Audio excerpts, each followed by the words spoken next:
समुद्र के गहरे पानी के भीतर जहां सूरज की रोशनी भी मुश्किल से पहुंच पाती थी, वहां बसा था एक विशाल और अद्भुत गांव। यह गांव समुद्र की सबसे गहरी घाटियों में बसा था, जहां हर तरफ रंग बिरंगी मछलियां, अद्भुत जल जीव और सबसे अद्भुत जल परियां रहती थी। जल महल के भीतर बड़े बड़े महल थे, जो मोतियों, सीपियों और जादुई क्रिस्टल से बने थे। इन महलों में रह रही जल परियां न सिर्फ समुद्र की सुंदरता थी, बल्कि उनके पास प्राचीन जादुई शक्तियां भी थी।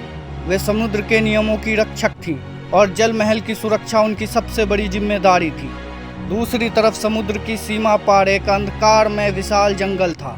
इस जंगल में ऐसे प्राणी रहते थे जिन्हें जल दानव कहा जाता था।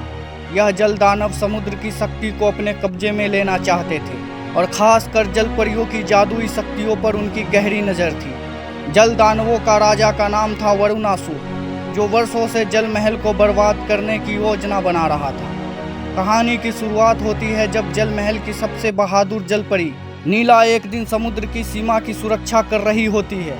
उसे कुछ अजीब सी हलचल महसूस होती है, जैसे कोई बड़ी विपदा आने वाली हो। जब वह अपने महल में लौटकर इस बात की जानकारी रानी मिरांजल को देती है, तो मिरांजल ने उसे एक प्राचीन भविष्यवाणी के बारे में बताती है। यह भविष्यवाणी कहती है कि जल महल पर एक भयानक संकट आएगा, जिसमें न सिर्फ जल परियों का अस्तित्व को खतरा होगा, बल्कि समुद्र के पूरी परिस्थिति के तंत्र को भी नुकसान पहुंचेगा। उसी रात वरुणासुर ने अपने जल दानवों की विशाल सेना के साथ जल महल पर हमला करने की योजना बनाई, लेकिन इस योजना में एक रहस्य छुपा होता है। वरुणासुर सिर्फ जल महल पर हमला नहीं करना चाहता, बल्कि वह समुद्र की गहराइयों में छिपे एक प्राचीन जादुई रत्न, जिसे समुद्री मोती कहते हैं, उसको पाने के लिए आया था। इस मोती में अजीम शक्ति थी जो पूरे समुद्र और उसके आसपास के सभी जीवों को नियंत्रित कर सकती थी। नीला को यह पता चलता है और वह अपने दोस्तों के साथ एक गुप्त मिशन पर निकल पड़ती है।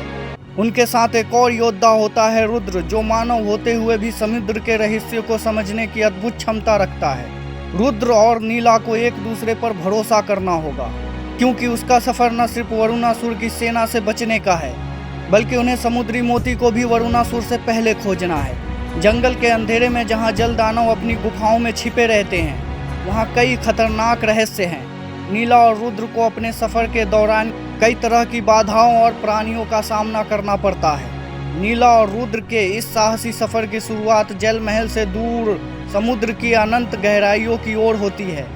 जैसे जैसे वे आगे बढ़ते हैं, उन्हें कई प्रकार की चुनौतियों का सामना करना पड़ता है। समुद्र के भीतर छिपी गुफाएं और रहस्यमय मार्ग, जहां हर मोड़ पर खतरा मंडरा रहा होता है। उन्हें न सिर्फ सतर्क रहना पड़ता है, बल्कि सही रास्ता भी तलाशना पड़ता है। एक रात जब वो समुद्र के गहरे हिस्से में रुके होते हैं, उन्हें एक विचित्र प्रकाश दिखाई देता है। वह प्रकाश अद्भुत समुद्री प्राणी का था, जिसे दीपक मछली कहा जाता है। यह मछली रास्ता दिखाने में सक्षम थी और उसकी मदद से वे गुप्त गुफा तक पहुंचे, जिसके बारे में कहा जाता था कि वहां समुद्री मोती छिपा हुआ है।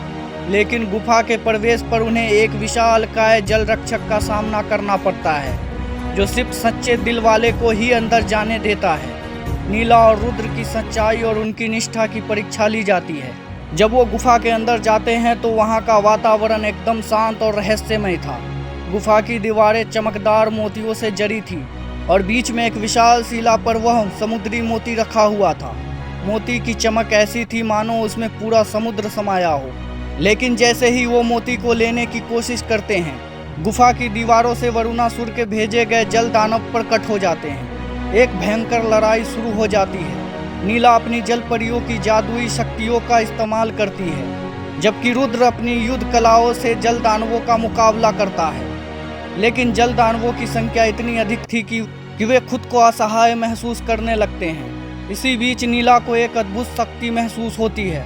वह समझती है कि समुद्री मोती सिर्फ एक शक्ति का प्रतीक नहीं, बल्कि उसे समुद्र की हर जल परी और जल जीव की आत्माओं की ऊर्जा से बनाया गया है।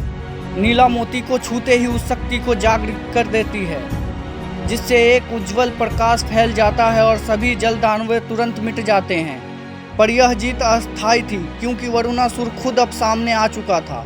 उसका क्रोध भयंकर था और उसकी ताकत का कोई मुकाबला नहीं था। रुद्र और नीला ने मिलकर उससे लड़ने की कोशिश की, लेकिन वरुणासुर ने समुद्र की गहराइयों से एक भयंकर तूफान पैदा कर दिया। वरुणासुर के भयंकर तूफान ने समुद्र के नीचे की पूरी दुनिया को हिलाकर रख दिया था। जल महल की दीवारें कांपने लगी और समुद्र की गहराइयों में रहने वाले जीव भी संकट में पड़ गए। नीला और रुद्र तूफान के बीच अपने आप को संभालने की कोशिश कर रहे थे, लेकिन वरुणासुर की शक्ति उनके सामने बहुत ही बड़ी चुनौती बन चुकी थी। नीला को अब समझ आ चुका था कि सिर्फ समुद्री मोती की शक्ति ही वरुणासुर को हरा सकती है। मोती की शक्ति को सही दिशा देने के लिए उसे समुद्र के हर जीव, जल परी और जल जीव का साथ चाहिए था। नीला ने अपनी शक्तियों का उपयोग कर एक जादुई संदेश पूरे समुद्र में भेजा, जिसमें उसने सभी को इस लड़ाई में साथ देने के लिए कहा। जल परियों ने तुरंत अपनी अपनी जगहों से निकलकर समुद्र की शक्ति को जागृत किया। चारों तरफ से जल जीव एकजुट होने लगे। मछलियाँ, डॉल्फिन, कछुए, यहाँ तक कि व्हेल भी उनके साथ आ गए। जल महल के अन्य योद्धा भी इस अंतिम लड़ाई में शामिल होने के लिए आगे बढ़े। समुद्र के इस अद्भुत गठबंधन को देखकर वरुणासुर ने भी ज्यादा क्रोध से हमला किया, लेकिन इस बार स्थिति अलग थी। रुद्र ने अपनी तलवार से वरुणासुर का ध्यान भटकाया, जबकि नीला ने समुद्री मोती की शक्तियों को केंद्रित किया। मोती की ऊर्जा से एक विशालकाय प्रकाश पुंज उत्पन्न हुई, जो सीधे वरुणासुर के ओर बढ़ने लगा। वरुणासुर ने अपनी पूरी ताकत से इस प्रकाश को रोकने की कोशिश की, लेकिन समुद्र के जीवों की सामूहिक शक्ति और मोती की अद्भुत ऊर्जा के सामने वो टिक नहीं पाया। एक तेज गर्जन के साथ वरुणासुर की शक्तियां खत्म हो गई। उसकी विशालकाय आकृति धीरे धीरे घटने लगी और अंत में वह समुद्र की गहराइयों में समा गया, जहां से वह कभी वापस नहीं आ सकता था। वरुणासुर के साथ ही उसके जल जानव भी मिट गए। लड़ाई के बाद समुद्र में फिर शांति आ गया। जल महल के निवासी और समुद्र के सभी जीव एकजुट होकर खुशी से झूम उठे। रानी मीरांजल ने नीला और रुद्र को सम्मानित किया और उन्हें समुद्र के सच्चे रक्षक के रूप में मान्यता दी। नीला और रुद्र ने समुद्री मोती को उसके असली स्थान पर रख दिया, ताकि वो समुद्र के संतुलन को बनाए रखे। यह मोती अब न सिर्फ एक शक्ति का प्रतीक था, बल्कि इस बात की भी याद दिलाता था कि जब सभी एक साथ खड़े होते हैं तो कोई भी शक्ति हरा नहीं सकती। समुद्र का राज अब सुरक्षित था और नीला और रुद्र ने इस अद्भुत सफर के बाद अपने अपने जीवन की नई शुरुआत की। लेकिन उनकी यह कहानी समुद्र के हर कोने में गूंजने लगी।